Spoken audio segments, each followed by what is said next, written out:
नमस्कार, मेरो नाम सुनिल। सरनेम भन्न त्यति जरुरी छैन, किनभने सरनेम पछाडि नेपाली राखे नि केही फरक पर्दैन।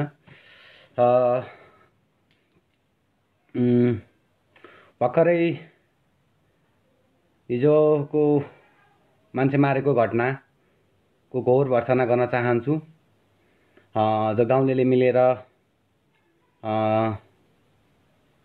मान्छे मारेको भन्ने धेरै सुनिएको छ। यो जसले त्यस्तो नचाहिने काम गरेको हो उसलाई कानुनी दायरामा ल्याएर समाजमा ल्याएर कानुनी दायरामा समाजमा ल्याएर उसलाई कडाभन्दा कडा कारबाही गराउनुपर्छ। यसमा म पनि सपोर्ट गर्न चाहन्छु, किनभने कसैको ज्यान मार्ने अधिकार कसैलाई पनि दिएको छैन। हाम्रो संविधानले, हाम्रो देशको कानुनले र हाम्रो आफ्नो हाम्रो नेपालीलाई कसैले त्यसरी मार्ने कसैको अधिकारै छैन कि। दुईजना प्रेम गर्छन् भने त्यसमा जात हेर्नुहुन्न कि कसको गल्ती हो, निष्पक्ष छानबिन गरेर जसको गल्ती हो, जसले ठुलो गल्ती गरेर यो मान्छे मार्नु भनेको ठुलो गल्ती हो। कुखुरा खसी मारे जस्तो होइन कि, मान्छे मार्नु ठुलो गल्ती हो। जसले गरेछ नि यसलाई कानुनको दायरामा ल्याएर ठुलो कडाभन्दा कडा सजाय दिएर देशका पुरै मान्छेलाई एउटा उदाहरणको काम गर्नुपर्छ। जसले गाउँको जो मिलेर मारेका छन् र कति गायब, 2-3 जना गायब भनेका छन्, यिनीहरूलाई कडाभन्दा कडा कारबाही चाहिँ गर्नुपर्छ। किनभने संविधानभन्दा माथि कोही पनि छैन, देशको कानुन, देशको न्यायालयभन्दा माथि कोही पनि छैन र जनताभन्दा माथि कोही पनि छैन। कसैलाई यो अधिकार छैन कि मान्छे मार्नलाई। अनि अर्को कुरो, यो दलित, ब्राह्मण, क्षेत्री, मङ्गोलियन, गुरुङ, लामा, तामाङ, यो जति पनि सरनेमहरू छ नि, यो जसले सरनेम राखेर यो कुरा गर्छ यिनीहरू नेपाली पनि होइनन्। जसले सरनेम राखेर कुरा गर्छ, यो फलानु दलित, यो क्षेत्री, यो ब्राह्मण, यो गुरुङ, यो मगर, यो तामाङ भनेर जसले कुरा गर्छन् त्यो पनि नेपाली होइन मेरो विचारमा। अनि अर्को, यो जातीय विभेद कुनै पनि समुदायका मान्छेले ल्याएको होइन। यो एकदम पुरानो नियम हो, यसलाई हटाउन एकदम जरुरी छ।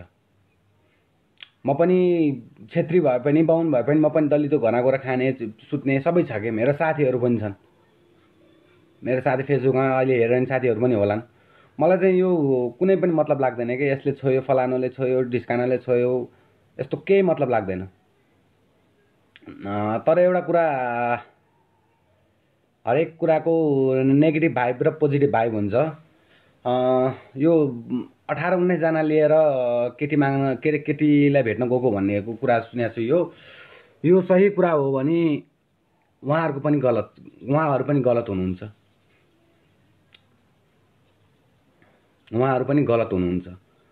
र यो आउने कुरो कसले भन्यो उहाँ गाउँमा? अब केटीले भने सबभन्दा पहिला त्यो केटीलाई कारबाही हुनुपर्छ। आफ्नो गाउँमा बोलाएर मान्छे लगाएर मार्नु भनेपछि त्यो केटीलाई पनि समाउनुपर्छ कि। अनि तपाईहरुको हाम्रो समाज गाउँ कहीँ पर्या छ, यस्तो पर्या छ भने हामी सिधै घरि ज्ञानेन्द्र साईलाई, घरि रविन्द्रलाई, के अरे रवि लामिछानेलाई गाली गर्छौँ नि, त्यो बेकारको काम हो कि। उनीहरूको पछि लाग्ने होइन क्या। हामीले चाहिँ के परिवर्तन गर्न सक्छौँ समाजमा? उनीहरूले जे गरिरहेछन् हामी पनि त गर्न सक्छौँ, सक्दैनौँ र? उनीहरूले भ्रष्टाचार विरोधी बोलिरहेछन्, कोही चाहिँ न्यायको लागि बोलेछन् नि, हामी पनि त हाम्रो ठाउँमा न्यायको लागि बोल्न सक्छौँ नि हौ। हामी कतातिर जाँदैछौँ? हाम्रो देश कतातिर जाँदैछ?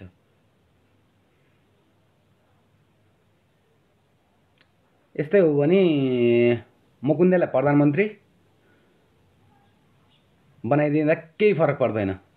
त्यो पागल मुकुन्दलाई प्रधानमन्त्री, मङ्गल थापालाई गृहमन्त्री, पुण्य गौतमलाई राज्यमन्त्री, यस्तालाई बनाइदिएर हाम्रो देश कतातिर जान्छ जाओस् बरु, यस्तोलाई बनाइदिए हुन्छ कि।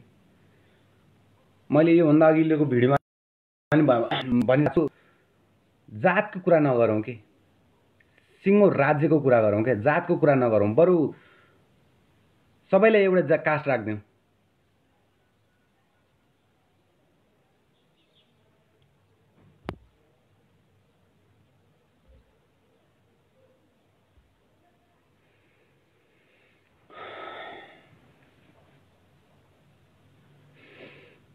अलि सुन्दा बोर लाग्छ कि धेरै ठाउँमा सुनिन्छ छेत्री बाहुनले देश बिगार्यो, छेत्री बाहुनले खायो भन्छन् नि।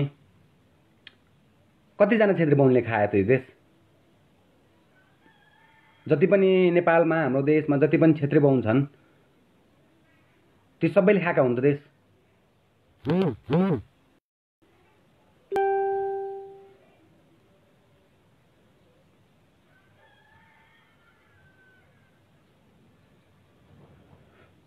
त्यस्तो कुरा गर्नु नै मूर्ख हो क्या। त्यो छेत्री बाहुनले बिगार्यो, छेत्री बाहुनले बिगार्यो, छेत्री बाहुनले बिगार्यो भन्छन् नि, एकदम गलत कुरा हो क्या। नामले बिगारे भन्नुहोस् कि त्यसको नाम लिनुहोस्। प्रधानमन्त्रीले बिगारेको छ भने केपी शर्मा ओली, खड्ग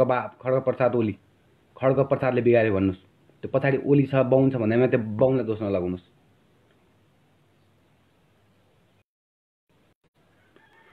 यो भर्खर एकजनाले गर्नुभयो र अब यो अक्षर चाहिँ मैले बुझिनँ के चाइनिज जापानिज अक्षरमा के लेख्नु भएको हो, उहाँको नाम चाहिँ मैले पढ्न सकिनँ। तर उहाँले लेखेको कुरा मलाई एकदम चित्त बुझ्यो। यो घटनाको निश्चित रिपोर्ट नआउँदा लेख्नुभयो होला। नआउँदासम्म यो घटनालाई जातीय रूपमा हेर्नु नै गलत हो। एकदम सही कुरा भन्नुभयो तपाईँले। जातीयको कुरै छैन क्या। जसले यो उचालिरहेको छ नि, जसले यो जातीय विभेद भनेर हो, त्यही मान्छेलाई गएर सोध्नुहोस् कि त्यो मान्छेले बेलुका कोसँग बसेर खाइरहेको छ, कोसँग कुरा गरिरहेको छ कि तपाईँहरूलाई जाति विभेद भनेर झडा पारिदिन्छ। ल ऊ गएर त्यही ठुला भनाउँदा हाम्रा देशका भ्रष्टाचार नेताहरूसँग बसेर ऊ आनन्दले रक्सी खाएर बसिदिन्छ कि। जाति आफ्नो जातको कुरा गरेर आफै तल पर्ने काम नगर्नुहोस् कि। जातले मान्छे ठुलो हुँदैन कि। मानिस ठुलो दिलले हुन्छ, जातले हुँदैन भने एकदम सत्य तथ्य युनिभर्सल ट्रुथ कुरा हो कि।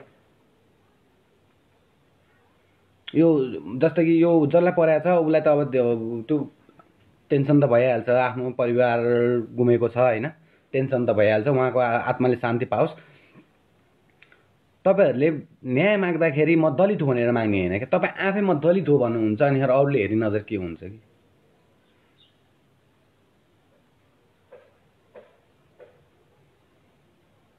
छेत्री बाहुनलाई गाली गर्ने, छेत्री बाहुनले दलित भनेर हेप्ने, उसलाई हेप्ने, यो कामै ठिक छैन। जसले त्यस्तो भन्छ त्यसलाई मारिदिनुहोस् कि आनन्दै कि।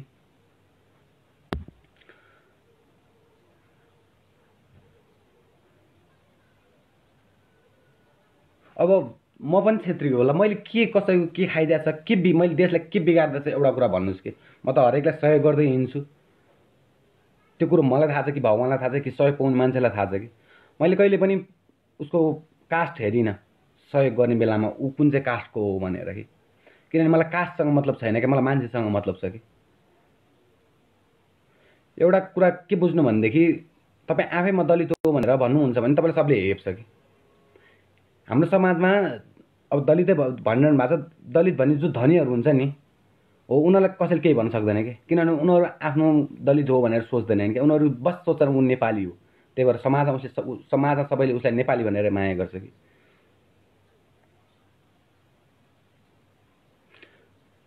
एक त हाम्रो त्यति विश्वमा त्यति ठुलो देशमा गनिँदैन, जनसङ्ख्याको हिसाबले त हामी देश सानो भए पनि मान्छे त धेरै नै छौँ। जातीय द्वन्द्व के हाम्रो देशमा अरू केही द्वन्द्व हुँदैन कि, एउटा जातीय द्वन्द्व मात्रै हुन्छ। किनभने हाम्रो देशमा हिन्दू झगडा पर्दैन, हिन्दू क्रिस्चियनको झगडा पर्दैन, हिन्दू बुद्धिस्टको झगडा पर्दैन। किनभने बुद्धिस्ट धर्म नेपालबाटै उत्पन्न भएको हो। सिद्धार्थ गौतम हामी भगवान मान्छौँ, उहाँ पनि नेपालमा जन्मिनु भएको हो। दलित भन्छौँ, उहाँले शिलाको लुगा जुठो लुगा भन्छ, शिष्यमा ऊ हुन्छ, त्यो लुगा एकदम पवित्र हो। त्यही भएर उहाँ दमाईहरू एकदम पवित्र हुनुहुन्छ। हामी तरकारी काट्न अहिले पनि हैँसिया खुकुरी जे पनि प्रयोग गरेर आउँछ मासु काट्नलाई, जसले बनाउँछ ऊ त्यो एकदम पवित्र हो क्या। कसरी दलित भयो क्या? तपाईँहरू भन्नुहोस्, तपाईँहरू आफै भन्नुहोस्, जो विश्वकर्मा भन्छ परिवार भन्छ, तपाईँ आफूलाई नै दलित सोच्नुहुन्छ कि। तपाईँहरू त एकदम ठुलो जात हो यार, क्षेत्री ब्राह्मण भन्दा माथिको हुनुहुन्छ। तपाईँहरू भएन भने हाम्रो क्षेत्री ब्राह्मणको समाजमा बिहे बटुल हुँदैन। अगाडि तपाईँलाई लगाउँछौँ हामी भने हामीले कहिले तपाईँलाई दलित भनेर हेर्यौँ? यो जुन अहिले यो मृत्यु भयो उहाँको परिवारप्रति हार्दिक समवेदना छ मेरो। तर यसलाई जातीय द्वन्द्व नबनाइदिनुहोस्। हो, कडाभन्दा कडा कारबाही हुनुपर्छ। यसमा म पनि समर्थन छु।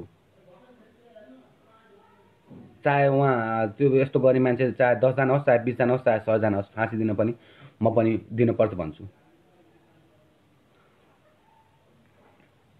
तर यसको अर्थ यो होइन कि दलित भनेर मार्यो, यो सोच्दै नसोच्नुहोस् के। यो सोचेर काम पनि छैन के। हामी नेपाली हो त्यति। अहिले हामी एकदम कोरोनाको महामारी, कोभिड-19 कोरोना भाइरसको महामारीमा छौँ। त्यसमाथि इन्डियाले पुलेको कुरा आइरहेछ। यस्तो बेलामा हामी एकजुट हुनुपर्छ कि। अहिले हामी नेपाली जातीय द्वन्द्व निकालेका छौँ, केही फरक परेन। भोलि हेर्नुहोस् लिपुलेख लेखान्छ, एमसिसी पास हुन्छ, त्यसपछि तपाईँहरूलाई याद आउँछ नेपाली भनेर सबै एउटै रहेछ। हामीले जातीय द्वन्द्व, जातीय कुरा गरेर जसले हामीलाई भड्काइरहेछन् तिनीहरूको कुरा सुनेर हामीले ठुलो गल्ती गरेछौँ। एमसिसी पास मात्र होस्, भोलि तपाईँहरू यो एमसिसी पास भएपछि जो अमेरिकन सैनिक आउने भनेको छ नेपालमा, उसले जात हेर्दैन, उसले हेर्छ केवल फाइदा। हाम्रो चेलीबेटी, उनीहरूलाई कुनै कास्टसँग मतलब छैन। चेलीबेटीको बलात्कार गर्नलाई उनीहरूलाई कुनै मतलब छैन, उनीहरूले गरेर छोड्छ। तपाईँहरू हामी भोलि जसले तपाईँलाई यो उचालिरहेछ, जसलाई जस्तै धेरै जातमा हुन्छन्, क्षेत्री ब्राह्मणमा छन्, मङ्गोलमा छन् उचाल्ने, दलितमा छन्, तराईमा हाम्रो मधेसी दाजुभाइहरूलाई उचाल्ने छन्। भोलि हेर्नुहोस् सबै हामी एउटै खाल्डोमा परेर पुरिनेवालामा छौँ। त्यस भएर जातीय कुरा नगर्नुहोस् कि।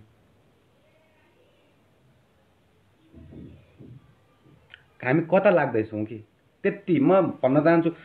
मातृभूमि हामीलाई जसले जन्म दियो, हाम्रो देश, हाम्रो नेपाल आमाले, हामी त्यसको सन्तान भइसकेपछि हामी कसरी दलित भयौँ?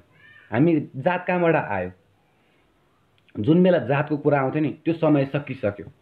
अबको समयमा हामीले आफैले जातको कुरा गरेर हामी आफै तलमाथि पर्ने काम गर्नुहुन्न। होलान् केही बाहुन क्षेत्रीहरूले नराम्रो काम गरे होलान् होइन, गरेका पनि छन् हो, उनीहरूलाई भन्नुहोस् कि। त्यसमा पछाडि आएर सम्पूर्ण क्षेत्री ब्राह्मण, सम्पूर्ण मङ्गोलियन गुरुङ, सम्पूर्ण नेवार जनजाति के छन्, यिनीहरूलाई दोष लाएर काम छैन कि। क्षेत्री ब्राह्मणमा धेरै होलान् अरू जातमा भन्दा, यिनीहरू नेपाली होइनन् कि। यिनीहरू तपाईँ ब्राह्मण क्षेत्री त होइन नि, नेपाली होइनन् भने चाहिँ ब्राह्मण क्षेत्रीको कुरो पनि आएन कि।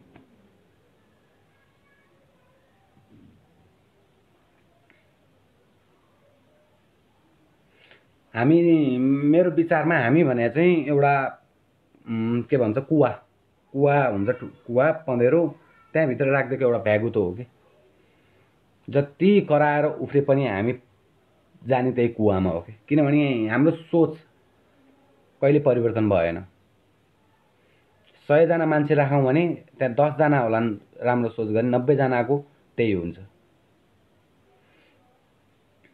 हाम्रो नेपालका मङ्गोल साथीहरू किराँती भन्नुहुन्छ, मूलवासी उहाँहरू अब क्षेत्री बाहुन पाहुना हुन्, आदिवासी के भन्छ त्यो होला। त्यो तपाईँहरूले पढ्ने के भन्छ इतिहासमा होला। मैले पनि पढाएको छु इतिहास, थाहा छ मलाई पनि। यो पनि किराँतको, सबभन्दा पहिला किराँतको छ भनेर मलाई थाहा छ कि।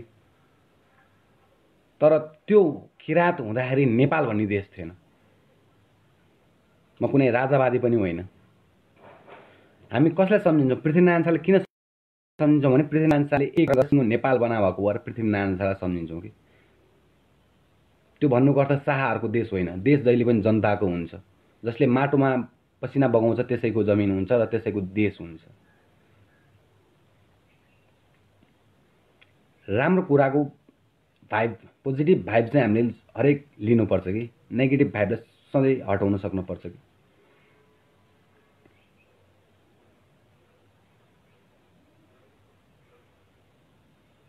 बिचरा मर्ने एकजना, टेन्सन परिवारलाई अरूले उचालिरहेछन्। उनीहरूलाई केही टेन्सन पनि छैन। उनीहरूले बाहिरी रूपमा जति टेन्सन देखाए पनि, जति परिवारलाई टेन्सन पर्छ नि, त्यति टेन्सन कसैले पनि लिँदैनन्। कसैले पनि लिँदैनन्। यो लेखेर राख्नुहोस्। अरूले भनेको यसलाई हाइलाइट गर्न उचालिदिने मात्र हो कि। फर्केर के पनि आउँदैन कि। त्यस्तो उचालिदिनु सट्टा, त्यो उचालिदिनु सट्टा बरु त्यो जसले गरेको उसलाई कानुनी दायरामा ल्याइदिनुहोस् कि। त्यही ठुलो धर्म हो कि। बाउआमालाई देखाइदिनुहोस्, यसले गर्दा यसले मारे हो तपाईँको छोरा भनेर देखाइदिनुहोस् कि। त्यो हो ठुलो धर्म भनेको। त्यसलाई ल्याएर बरु फाँसी हालिदिनुहोस्। चाहे त्यो राजाको छोरो होस्, चाहे मन्त्रीको छोरो होस्, चाहे क्षेत्री बाहुन ब्राह्मण जेसुकै होस्, ल्याएर फाँसी दिनुहोस्।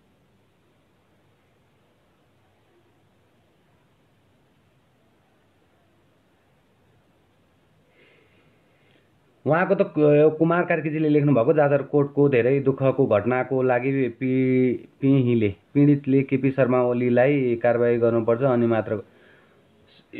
ठिक छ, यो ठिक हो कि उहाँले लेख्नु भएको छ, बक्कै त नाम लेखेर यसलाई कारबाही गर्नु भन्नुभएको छ। यो एकदम सही कुरा हो कि उहाँले, किनभने क्षेत्री ब्राह्मण लेख्नु भएको छैन कि,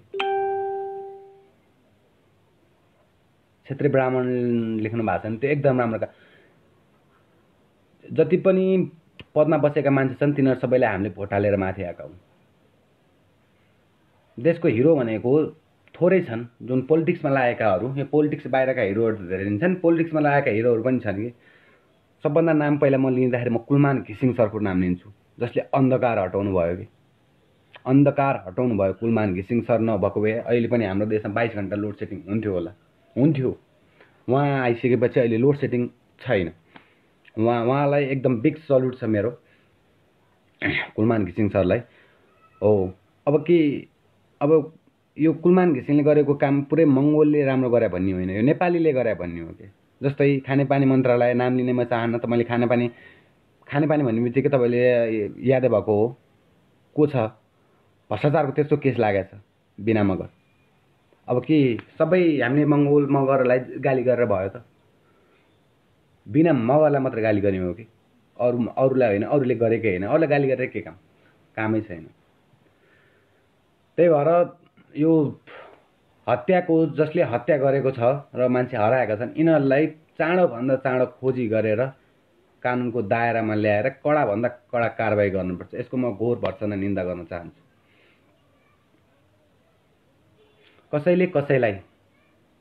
कसैलाई दुःख दिने काम गर्नुहुन्न, चाहे त्यो धनी होस् चाहे गरिब होस्। जहिले पनि सत्यको बाटोमा उभिन सक्नुपर्छ। सत्यको बाटोमा जो उभिन सक्दैन त्यो जस्तो कपुत कोही पनि हुँदैन। आफ्नो बाउले, आफ्नो आमाले, आफ्नो स्वास्नीले, आफ्नो छोराले गल्ती गरेछ भने पनि सजाय दिन सक्न पर्यो। नातावाद कृपावाद हेरेर भएन। अहिलेको समय भनेको हामी नेपालीहरू एकजुट भएर देखाउने बेला छ कि हामी थोरै, म अरूको अगाडि हामी थोरै भए पनि हामी लड्न र मर्न तयार छौँ भनेर देखाउने बेला छ।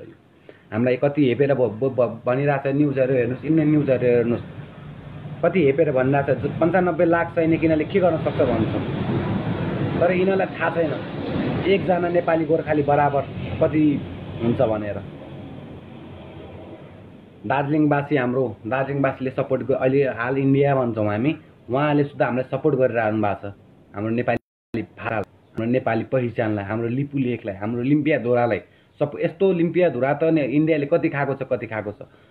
मौका आउँछ पर्खिँदैन भने जस्तै यो एकदम करेक्ट टाइम छ, एकदम करेक्ट टाइम। अबैले हामीले लिन सक्यौँ भने लिम्पिया धुरा मात्रै होइन, धेरै हाम्रो सिमाना धेरै मिचेको ठाउँमा धेरै लिन सक्छौँ कि।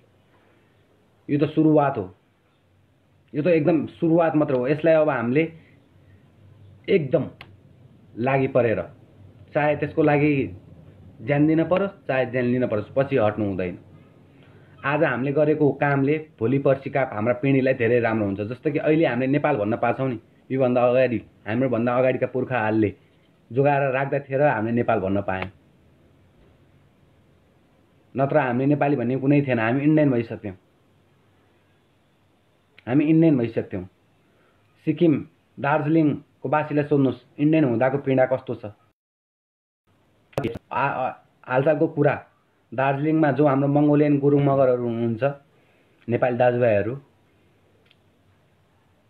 इन्डियनले कसरी हेपेर बोल्छ, कोरोना आयो भन्छ। किनभने चाइनाबाट आएको हाम्रो हिमाली भेगमा बस्ने सबै दाजुभाइहरूको अनुहार हल्का मिल्ने भएको हुनाले चाइनिज भन्ठानेर हेप्न खोज्ने, कोरोना आयो भनेर कति हेप्छन्।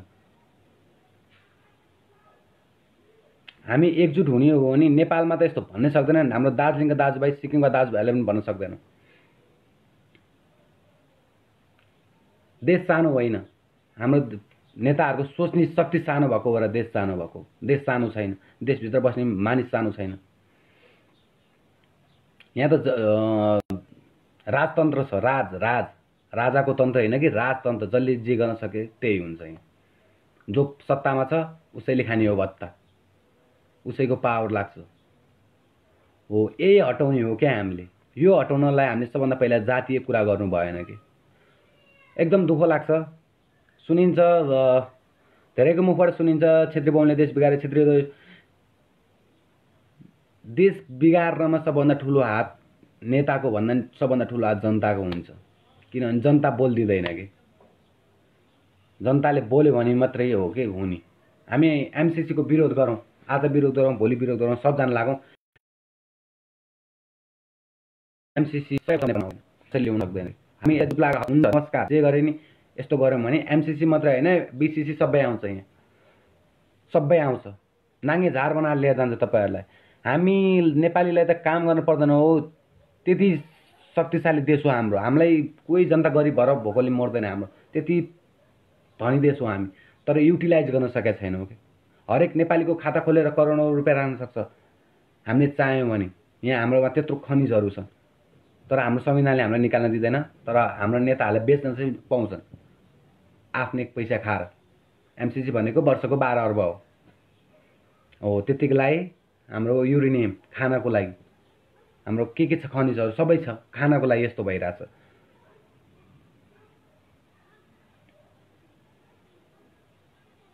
म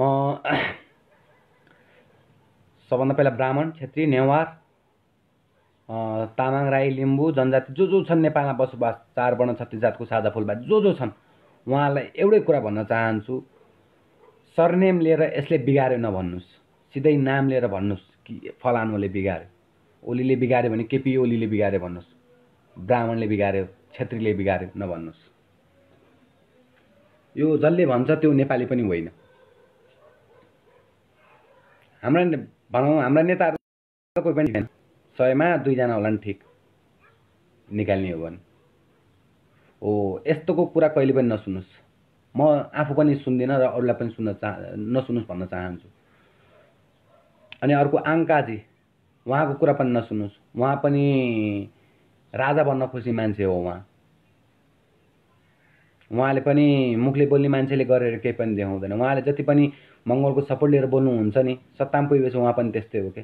किनभने उहाँको पहिलो उहाँले गरेको पोइन्टको कुरा हुन्छ नि, यही ठिक छैन कि, त्यही ठिक छैन क्या। उहाँले हरेक कुरामा हेर्नुहोस्, उहाँले क्षेत्रीय बाहुनलाई साइड लगाएर मङ्गोलको तारिफ गर्नुहुन्छ र मङ्गोलको तारिफ गर्दा उहाँले नेवारलाई दलितहरूलाई सँगै राखेर भन्नुहुन्छ। भोलि नेवारलाई नै उहाँले साइड लगाउनुहुन्छ, दलितलाई साइड लगाउनुहुन्छ र आफ्नै मङ्गोलियन दाजुभाइले पनि साइड लगाउनुहुन्छ। ठिक छ, म हाम्रो सम्माननीय प्रधानमन्त्रीज्यूलाई विनम्र अनुरोध गर्न चाहन्छु कि यसको निष्पक्ष छानबिन होस्, दोषीले सजाय र अन्यायमा परेको मान्छेले न्याय पाओस्। गएको मान्छे फर्केर आउँदैन, तर उसको आत्माले शान्ति पाउनको लागि हामीले भनेर मात्र 2 मिनट मौन धारण गरेर शान्ति पाउँदैन। सजाय दिएपछि मात्रै शान्ति पाउँछ आत्माले। त्यही भएर म भन्न सम्मानित प्रधानमन्त्रीज्यू जति सबैलाई भन्न चाहन्छु कि न्याय दिलाइदिनुहोस्, एकचोटि उदाहरणीय काम गरेर देखाइदिनुहोस्। यस्तोलाई हामी फाँसी सुद्धा दिन सक्छौँ भनेर गरिदिनुहोस्। चाहे त्यसमा कुनै नेताको छोरा, कोही प्रधानमन्त्रीको छोरा, कसैको अध्यक्षको छोरा, कोही मेयरको छोरा पर्ला, कोही पनि हेर्ने होइन। हामीले सिधै सजाय दिने हो कि। फाँसी पनि कसरी दिने भने झुन्ड्याएर राखेर ढुङ्गा हान्ने हो कि विदेशतिरको। अरूले नगरोस् त्यस्तो काम। निष्पक्ष, एकदम निष्पक्ष छानबिन होस् र दोषीले कडाभन्दा कडा कारबाहीको दायरामा ल्याएर कारबाही होस्।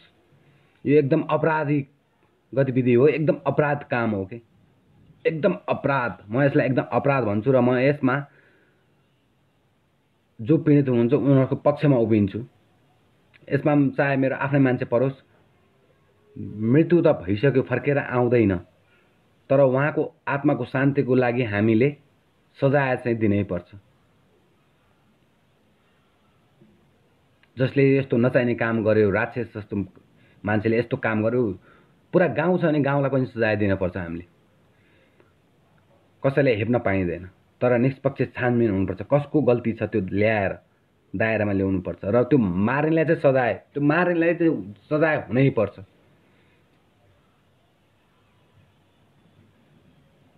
हस्, यति भन्दै नेपालको यसरी पेलिरहेको बेलामा हामीले एकजुट भएर सबजना मिलेर काम गर्न एकदम जरुरी छ। लिपुलेक हिजो पनि हाम्रै हो, आज पनि हाम्रै हो र भोलि पनि हाम्रै हो। लिम्पियाधुरा पनि हिजो पनि हाम्रो हो, भोलि पनि हाम्रो हुनेछ। जति पनि हाम्रो सिमाना मिचेका छन् सबै हामीले लिन सक्नुपर्छ, किनभने हाम्रो पुर्खाले जोगाएर राख्दैको हामीले यसरी अनावश्यक रूपमा फोकटमा अरूलाई दिने यो कुनै नेताको दाइजो आएको र बाउले दिएको सम्पत्ति होइन। यो आजभन्दा धेरै वर्ष अगाडि धेरै युद्ध लडाइँ गरेर पाएको हो। यसलाई हामीले यत्तिकै छोड्नुहुन्न। यसको लागि हामी मोदीसँग लड्न, मर्न, मार्न तयार हुनुपर्छ। मर्न भन्दा नि मार्न तयार हुनुपर्छ। हामी मर्ने मान्छे होइन, हामी मार्ने मान्छे हो देशको लागि। यति भन्दै समस्त नेपाली जनता र नेपालीहरूमाथि बिदा हुन चाहन्छु। जय देश, जय राष्ट्र।